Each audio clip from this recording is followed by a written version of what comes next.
Hello students, आपका एक बार फिर से स्वागत है हमारे दिव्य ज्योति चैनल में। और आज फिर से हम आपके लिए जो हमारा कक्षा 10 की क्षितिज पुस्तक का दूसरा अध्याय राम लक्ष्मण परशुराम संवाद चल रहा था उसको लेकर के आए हैं। उसका कुछ पोर्शन हमने पहले व्याख्या कर दी थी हमने, तो आपको उसकी हमारे डिस्क्रिप्शन बॉक्स में लिंक मिल जाएगी, तो आप उस पर लिंक पर जा कर के उसको क्लिक करके हमारी पहली वीडियो को देख सकते हैं। और आज हम जो इसमें बचा हुआ था, कुछ प्रसंग बचे हुए हैं, तो उनको हम देख लेते हैं। इसमें हमने आपको 3 प्रसंग करा दिए थे। अब जो चौथा प्रसंग है उसको देख लेते हैं कि जब परशुराम जी की बातों का उत्तर लक्ष्मण जी बड़े ही व्यंग्यपूर्ण तरीके से देखते हैं, तो और उनके हर एक बात को बहुत ही व्यंग्य करते हुए, यानी कि बहुत ही अच्छे ढंग से कटाक्ष करते हैं और परशुराम जी को और ज़्यादा गुस्सा उनका बढ़ जाता है। तो देख लेते हैं फिर परशुराम जी क्या बोलते हैं। इन पंक्तियों में देखते हैं कि कौशिक सुनहु मंद यहु बालकु कुटिल काल बस निजकुल घालकु। यानी कि परशुराम जी अब यहाँ पे कौशिक किसको कहा गया है, यहाँ पे विश्वामित्र जी को कहा गया है। तो वो विश्वामित्र जी से परशुराम जी कहते हैं कि कौशिक सुनहु, कि हे विश्वामित्र सुनो, यह बालक यानी कि मंद येहु बालकु, यानी कि जो ये बालक है ये बहुत ही मंद बुद्धि है। कुटिल काल बस निजकुल घालकु, और ये अब इसका जो काल है वो आ चुका है और ये अपने काल के वशीभूत होकर के ही ऐसे अपशब्द मुझे कह रहा है, क्योंकि अब इसकी मृत्यु आ गई है और यह निजकुल घालकु, और यह अपने कुल का नाश करने वाला बालक है। फिर आगे देखिए क्या कहते हैं। भानु बंश राकेश कलंकु निपट निरंकुश अबुद असंकु। यानी कि भानु यानी कि क्या होता है, सूर्य वंश। इनका जो राम लक्ष्मण है इनका कुल सूर्यवंशी है ये। राकेश कलंकु, राकेश का अर्थ हुआ चंद्रमा। जिस प्रकार से चंद्रमा के ऊपर कलंक है, उसी तरीके से ये लक्ष्मण भी अपने सूर्यवंश पर कलंक लगाना चाहता है। निपट निरंकुश अबुद असंकु, यानी कि ये निरंकुश क्या होता है, जिस पर कोई भी अंकुश ना हो। यह उद्दंडता दिखा रहा है बहुत ही। अबुद असंकु, और यह अबोध बालक है। और असंग यानी कि इसको किसी भी चीज़ का डर नहीं है, ये निडर है और ये अपने सूर्यवंश पर कलंक लगाना चाहता है। ऐसा परशुराम जी ने कहा विश्वामित्र जी से। फिर काल कवनु होई छन माही कहूँ पुकारी खोरी मोहि नाही। फिर परशुराम जी कह रहे हैं कि अब इसका काल आ गया है, एक क्षण में ही यह मृत्यु को प्राप्त होने वाला है। काल कवनु यानी कि अब इसका काल आ चुका है, और क्षण माही यानी कि इस क्षण में ही इसकी अब मृत्यु होने वाली है। कहूँ पुकारी खोरी मोहि नाही, और मैं पुकार कर यह कह रहा हूँ कि अब इसकी मृत्यु आने वाली है, तो इसलिए आप मुझको मत कहिए कुछ भी। तुमह हट कहूँ जो चहूँ उबारा कही प्रतापु बलु रोसु हमारा। और फिर परशुराम जी कह रहे हैं कि विश्वामित्र से कह रहे हैं कि अगर तुम इसको बचाना चाहते हो, उबारा मीन्स क्या होगा, बचाना, अगर तुम इसको बचाना चाहते हो मरने से, तो इसको यहाँ से हटा लो। कही प्रतापु बलु रोसु हमारा, और इसको बताओ मेरे प्रताप और बल और गुस्से के बारे में, कि मैं कितना क्रोधी और कितना बलशाली हूँ। इसको मेरे प्रताप के बारे में, मेरे गुस्से के बारे में समझाओ। ऐसा परशुराम जी कह रहे हैं विश्वामित्र जी से। लखन कहेहु मुनि सुजसु तुम्हारा तुम ही अछत को बरने पारा। अब फिर लक्ष्मण जी कहने लगे इन सब बातों को सुन करके कि हे मुनि सुजसु तुम्हारा, यानी कि तुम्हारा जो ये श्रेयस है, तुम्हारी जो ये वीरता है, इसको हम जान गए हैं और तुम ही अछत को बरने पारा। और तुमसे अच्छी व्याख्या अपने सुयश की, अपनी वीरता की और कौन कर सकता है? तुम्हारे से अच्छा और कोई भी इसको व्याख्या नहीं कर सकता। अपने मुँह तुम आपनी करनी, बार अनेक भांति बहु भरनी। और तुम अपनी करनी यानी कि तुम अपने द्वारा किए गए इतने प्रताप को, इतनी बड़ी बड़ी डींगे हाँक रहे हो और बार बार एक ही बात बोल रहे हो कि मैं इतना वीर हूँ, इतना बलशाली हूँ। आप बार बार एक ही बात को दोहरा रहे हो। नहीं संतोषू तो पुनि कुछ कहो। अगर आपको अभी भी अपनी वीरता का बखान करने के बाद भी, इतना बखान करने के बाद भी अगर अभी भी कुछ रह गया हो, आपको संतुष्टि नहीं हुई है अपनी वीरता की गाथा सुनाने के बाद भी, तो अगर आप और कुछ भी कहना चाहते हो तो वो भी आप कह दीजिए। ऐसा लक्ष्मण जी कह रहे हैं। जनी रिस रोकी दूसरा दुख सहूँ। वैसे भी मैं अपने गुस्से को सहन करके और भी ज़्यादा यहाँ पे लक्ष्मण जी बोल रहे हैं कि अगर आप अभी भी संतुष्ट नहीं हुए हैं अपनी इतनी वीरता की व्याख्या करके भी, तो अभी भी आप चुप मत रहिए। आपको जो कुछ कहना है वो आप और बताइए अपने बारे में। आप अपने गुस्से को मत रोकिए। ऐसा लक्ष्मण जी कह रहे हैं परशुराम जी से। वीर व्रति तुम्ह धीर अछोभा, गारी देतना पावहु शोभा। यानी कि आप तो वीरता को धारण करने वाले हैं और यह तुम्हारे ऊपर शोभा नहीं देता है। जो तुम ये अपशब्द यानी कि तुम जो गाली या अपशब्द दे रहे हो, ये तुम्हारे ऊपर शोभा नहीं देता है। तुम तो वीरता को धारण करने वाले हो और जो वीर लोग होते हैं उनकी वीरता को किसी को बताने की ज़रूरत नहीं होती है, वो करके दिखाते हैं जो उनको करना होता है। सूर समर करनी करही, कही जान वही आपू। और जो योद्धा होते हैं वो युद्ध के मैदान में काम करके यानी कि अपने जो उनकी वीरता होती है उसको करके दिखाते हैं। वो ऐसे ही अपनी डींगे नहीं हाँकते हैं। डींगे हाँकने का मतलब क्या हो गया कि वो ऐसे फालतू की बड़ी बड़ी बातें नहीं करते हैं। विद्यमान रन पाई रिपु, कायर कतही प्रतापु। रिपु मीन्स क्या होता है? शत्रु। और जब कोई शत्रु किसी योद्धा के सामने होता है तो वो उसको देख करके अपनी वीरता का बखान नहीं करता है, वो उसके ऊपर वार करता है या फिर उसके साथ लड़ाई करता है, लेकिन वो इस तरीके से अपनी वीरता की गाथाएं उसको नहीं सुनाता है। रन मीन्स यानी कि युद्ध में। तो अगर हम यानी कि आप जैसे कि यहाँ पे अपनी वीरता की गाथा सुनाए जा रहे हो, अगर आप सचमुच के योद्धा होते तो अब तक के कुछ भी कर सकते थे। ऐसा लक्ष्मण जी परशुराम जी से कह रहे हैं। यानी कि जो शत्रु को देखकर युद्ध में अपने प्रताप की डींग मारते हैं वो योद्धा नहीं होते हैं। लक्ष्मण जी का यह तात्पर्य था यहाँ कहने का। अब आगे देखिए क्या कहा गया है। तुम हो तो कालू हांक जनु लावा, बार बार मोहि लागी बोलावा। अब लक्ष्मण जी यहाँ पे फिर से कह रहे हैं कि तुम तो बार बार मुझे अपनी वही बहादुरी की बातें बता रहे हो और मुझे डराने की कोशिश कर रहे हो बार बार।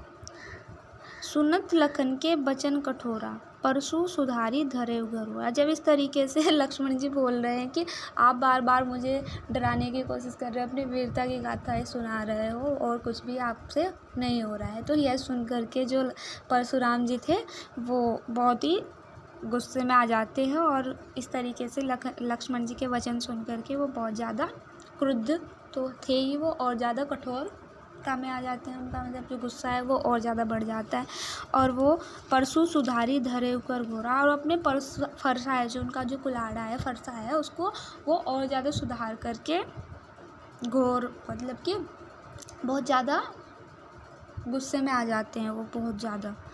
फिर अब जनी देई दोसु मोहि लागू लोगु, कटुबादी बालकु बध जोगु। यानी कि फिर परशुराम जी कह रहे हैं कि अब आप जितने भी लोग यहाँ पे बैठे हुए हैं अब मुझे कोई भी दोष नहीं देगा, क्योंकि ये जो कटुवादी यानी कि जो ये लक्ष्मण है ये बहुत ही कटु वचनों का प्रयोग कर रहा है और अब मैं इसको नहीं छोड़ूंगा, मैं इसको बालक समझ करके अभी तक छोड़ा हुआ था मैंने इसको, ऐसा परशुराम बोल रहे हैं। बाल बिलो की बहुत मैं बाँचा, इसको बालक समझ करके मैंने बहुत अब तक छोड़ा हुआ था इसको मैंने। अब ये हूँ मर निहार भांसाचा, लेकिन अब ये अपनी जो इसके ये कड़वे शब्द हैं और इसकी जो बोलने का ढंग है ये अब मुझसे सहन नहीं हो रहा है, इसलिए अब ये मुझसे मरने वाला है, मैं इसका वध करने वाला हूँ। कौशिक कहा क्षमीय अपराधो, क्योंकि अब परशुराम जी को बहुत ज़्यादा गुस्सा आ गया था, वो लक्ष्मण जी के ऊपर वार करने वाले थे और ये देख करके कौशिक कहा क्षमीय अपराधो। अब जो विश्वामित्र जी हैं यानी कि कौशिक यानी कि विश्वामित्र जी है वो कह रहे हैं कि परशुराम से कि क्षमी अपराधो यानी कि ये जो बालक ने आपको जो बातें कही है उसके लिए आप इसको माफ़ कर दीजिए, इसको क्षमा कर दीजिए। बाल दोष गुण गण ही न साधु, आप तो साधु हो और जो साधु होते हैं वो बालकों की जो गुण दोष है उनको नहीं देखा करते हैं। खर कुठार में अकरून को ही आगे अपराधी गुरुद्रोही, यानी कि खर कुठार, खर का मतलब हो गया तीखा। अब परशुराम जी कह रहे हैं कि मेरा जो ये कुठार है, मेरा जो फरसा है, अकरून को ही, ये जो मेरा कुठार है खर यानी कि बहुत तीखा है और मेरे अंदर अकरून, मेरे अंदर कोई भी करुणा की भावना नहीं है। आगे अपराधी गुरुद्रोही, और मेरे सामने ये अपराधी बालक जो कि गुरुद्रोही है वो खड़ा है, तो मैं इसको अब नहीं छोड़ सकता, ऐसा परशुराम जी कह रहे हैं। उत्तर देत छोड़हूँ बिनु मारे, केवल कौशिक सील तुम्हारे, ये बालक मुझे उल्टे सीधे जवाब दे रहा है और मैंने इसको सिर्फ अभी तक इसलिए छोड़ा हुआ है क्योंकि आपको मैं जानता हूँ और आपके जो शील स्वभाव है उसके कारण ही मैंने इसको अभी तक छोड़ा हुआ है, ऐसा परशुराम जी विश्वामित्र जी से कह रहे हैं। न त एही काटी कुठार कठोरे, यानी कि कह रहे हैं कि नहीं तो अब तक तो मैं इसको अपने कुठार से काट कर एक तरफ कर देता। गुर ही उऋण होते हूँ श्रम थोड़े, और मैं ऐसा करने से अपने गुरु जो ऋण है उससे भी अब तक मुझे मुक्ति मिल जाती, यानी कि जो भी व्यक्ति अपने गुरु का अपमान करने वाले का वध कर देता है तो वो गुरु ऋण से उतर जाता है। अगर मैं तो परशुराम जी इसलिए यहाँ पे कह रहे हैं कि अगर मैं इस बालक का वध कर देता हूँ तो मैं अपने गुरु ऋण से उतर जाऊँगा और इसमें मुझे बहुत ही कम श्रम की आवश्यकता है और मैं अपने गुरु ऋण से उतर जाऊँगा, ऐसा परशुराम जी बोल रहे हैं। गाधी सुनू यानी कि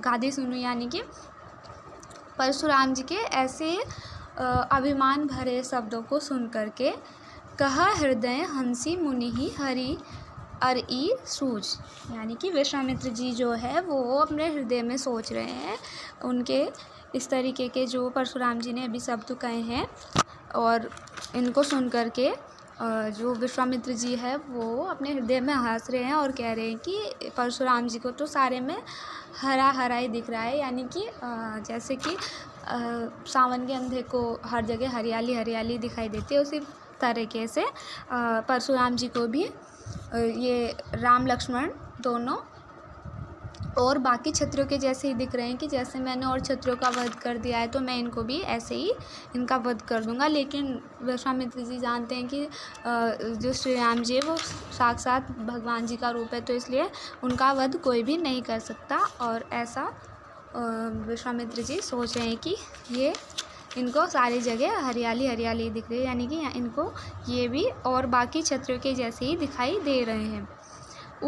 अयमय खांड ना उखमय अजहूँ ना बूझ अबूझ, यानी कि फिर विश्वामित्र जी कह रहे हैं कि ये तो अयमय यानी कि लोहा, ये लोहे की तरह है, ये खांड ना उखमय, जिस प्रकार से गुड़ बनता है गन्ने से, ये गुड़ की कच्ची गुड़ की तरह नहीं है जो कि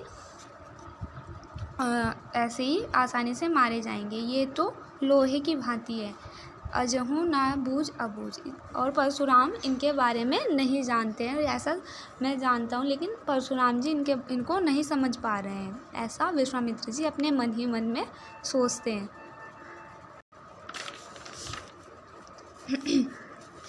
देख लीजिए आप इसको थोड़ा सा। अब अगला देखते हैं, अगला लास्ट है, उसके बारे में देखते हैं उसमें क्या क्या कहा गया है। कहेहू लखन मुनि सील तुम्हारा, को नहीं जान विदित संसारा। अब फिर से लक्ष्मण जी कहने लगे कि हे मुनि, आपके जो ये शील स्वभाव है इसको कोई नहीं जानता है क्या, इसको तो पूरा संसार जानता है। आपके जो ये वीरता भरे शब्द है, आप अपने इतने बड़े बड़े डेंगे आग रहे हैं, इसको सब जानते हैं। माता पितहि उरिन भय नीके, गुरु रेणु रहा सोचु बड़ जी के। और आप तो पहले ही अपने माता पिता के ऋण से उतर गए हैं, क्योंकि परशुराम जी ने अपनी माता की हत्या भी खुद की थी और उनके जो पिता की मृत्यु हुई थी वो भी परशुराम जी के कारण हुई थी। तो इसलिए यहाँ पे लक्ष्मण जी कटाक्ष करते हुए कहते हैं कि अभी तो आप अपने माता पिता के ऋण से ही उऋण हुए थे, और अब आप इतनी बड़ी सोच रख रहे हो कि अगर मैं इस बालक को मार दूंगा तो मैं अपने गुरु ऋण से उऋण हो जाऊंगा। यानी कि अब आपकी सोच बहुत बड़ी है, आप मुझे मार करके अपने गुरु ऋण से भी उतरना चाहते हैं। सो जनु हमरे ही माथे काढ़ा, दिनी चले गए ब्याज बढ़वाड़ा। और आप तो अपने इस गुरु ऋण को उतारने के लिए आप इसको हमारे मत्थे ही मढ़ रहे हो, तो कोई बात नहीं है, आप अपने गुरु ऋण से उतर जाइए, ऐसा लक्ष्मण जी कह रहे हैं। और कह रहे हैं कि अब तो बहुत दिन हो गए, आपने अपने माता पिता का ऋण से तो ऋण हो ही गए थे, और अब तक आपने अपने गुरु ऋण से आप ऋण नहीं हुए, तो अब तो बहुत दिन हो गए हैं, तो इसका ब्याज भी बढ़ गया होगा। अब आनी व्यव हरिया बोली, तुरंत देऊ में थेली खोली। तो लक्ष्मण जी कह रहे हैं कि फिर आप अपने व्यवहारिया, यानी कि जो कि अकाउंटेंट, आजकल के टाइम में उनको अकाउंटेंट बोलते हैं, पहले व्यवहारिया यानी कि जो लेखा जोखा रखते थे, हिसाब किताब रखते थे, उनको बुला लाइए। ऐसा लक्ष्मण जी ने कहा परशुराम जी से कि अब तो आपका ब्याज बढ़ गया होगा, क्योंकि आपने अब तक अपने गुरु ऋण को नहीं उतारा है, और आप अपने व्यवहारिया को बुला करके लाइए और वो हिसाब किताब देख लेंगे। तो मैं अभी तुरंत देव में थैली खोली, और मेरी जो थैली में है मैं अपनी थैली खोल करके उनको दे दूँगा। सुनी कटु बचन कुठार सुधारा। और अब इस तरीके से जब लक्ष्मण जी की जो बातें हैं वो बहुत ही उनको गुस्सा दिला रही थी, क्योंकि लक्ष्मण जी के जो वचन थे वो और ज़्यादा तीखे होते जा रहे थे। तो अब लक्ष्मण जी के जो वचन थे वो बहुत ज़्यादा और तीखे होते जा रहे थे। तो परशुराम जी क्या थे, परशुराम जी सुनी कटु बचन कुठार सुधारा। अब वो अपने कुठार यानी कि फरसे को फिर से सुधार करके बोले, हाय हाय सब सभा पुकारा। यानी कि वो अपने उनके जो वचन थे, लक्ष्मण के वचन सुन करके परशुराम जी अपने कुठार को देख रहे थे और उनके ऊपर जैसे वो वार करने वाले थे, तो यह देख करके हाय हाय सब सभा पुकारा। पूरी सभा में हाहाकार मच गया कि अब परशुराम जी लक्ष्मण को नहीं छोड़ेंगे। भृगु बर परशु देखा वहु मोही, विप्र बिचारी बचऊ नृपद्रोही। फिर लक्ष्मण जी कह रहे हैं कि आप तो बार बार मुझको इस तरीके से अपना एक कुठार दिखा रहे हो जैसे आप मुझको मार ही दोगे। विप्र बिचारी बचऊ नृपद्रोही। विप्र यानी कि ब्राह्मण। तो लक्ष्मण जी कह रहे हैं कि मैं तो आपको सोच रहा हूँ और आप ब्राह्मण हो, इसलिए, और आप ब्राह्मण हो और नृपद्रोही यानी कि आप राजाओं के द्रोही हो। मिले ना कबहू सुबट रन गाड़े, द्विज देवता घरे के बाड़े। तो लक्ष्मण जी कह रहे हैं कि आपको कभी भी, कबहू यानी कि कभी भी, सुबट रन गाड़े यानी सुबट यानी कि जैसे कि योद्धा, अच्छे योद्धा नहीं मिले हैं आपको, युद्ध के मैदान में आपको कभी अच्छे योद्धा नहीं मिले हैं, इसलिए आप अपनी जो ये वीरता की बातें इनको ज़्यादा ही बढ़ा चढ़ा करके बोल रहे हो। अभी भी लक्ष्मण जी उनके ऊपर यानी कि बहुत ही तीखे तीखे बाणों से बौछार कर रहे हैं। अनुचित कही सब लोग पुकारे, रघुपति सह नहीं लखनऊ नेवारे। अब सब लोग वहाँ पे जितने भी उपस्थित थे वो लक्ष्मण जी की ऐसी तीखी तीखी बातों को सुन करके कहने लगे कि आप जो लक्ष्मण, आप जो कुछ भी कह रहे हो आप अनुचित कह रहे हो, और अब परशुराम जी का गुस्सा बहुत ही बढ़ता जा रहा था। तो इन सबको देखते हुए रघुपति सये नहीं लखनऊ नेवारे, अब श्री राम जी ने लक्ष्मण जी को अपनी आँखों से ही, इशारों से ही उनको शांत कराया और उनसे चुप रहने के लिए कहा। लखन उतर आहुति सरिस भृगु बर कौपु कृशाणु, यानी कि अब जो लक्ष्मण के उत्तर थे उनको सुन करके परशुराम जी को इतना गुस्सा आ रहा था। तो उनके द्वारा ये जो कुछ भी हो रहा था वहाँ पे, इसको अब श्री राम जी ने ये बात वहाँ पे थोड़ा कम करने के लिए, उनके गुस्से को कम करने के लिए बोला। बढ़त देखी जल सम बचन बोले रघुकुल भानु। रघुकुल भानु यानी कि रघुकुल, यानी कि जो श्री राम जी को यहाँ कहा गया है। और फिर श्री राम जी ने अंत में परशुराम जी को जल के समान, यानी कि जिस प्रकार से अग्नि को जल बुझाता है, उसी प्रकार से राम जी ने अपने जो विनम्र भावना से और विनम्र तरीके से शील वचन, यानी कि बहुत ही अच्छे तरीके से परशुराम जी के क्रोध को शांत किया और उनको समझाया। और इसी तरीके से यहाँ पे पार्ट ख़त्म होता है। और इसके आगे का चैप्टर, इसके आगे की जो बातें वो यहाँ पे नहीं दी गई है, तो आपके लिए यही इस चैप्टर में बताया गया है कि किस तरीके से परशुराम जी ने अपनी जो वीरता की बातें वो इतनी बढ़ा चढ़ा करके बोल रहे हैं, वहाँ पे अपना गुस्सा को बता रहे हैं कि मैं ऐसा हूँ, मैं वैसा हूँ, लेकिन उनका उत्तर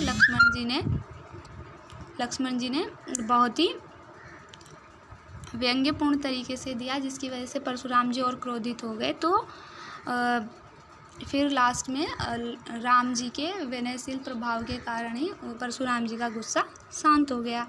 तो आपको कैसा लगा ये चैप्टर? हमें आशा है कि आपको अच्छे से समझ में आ गया होगा।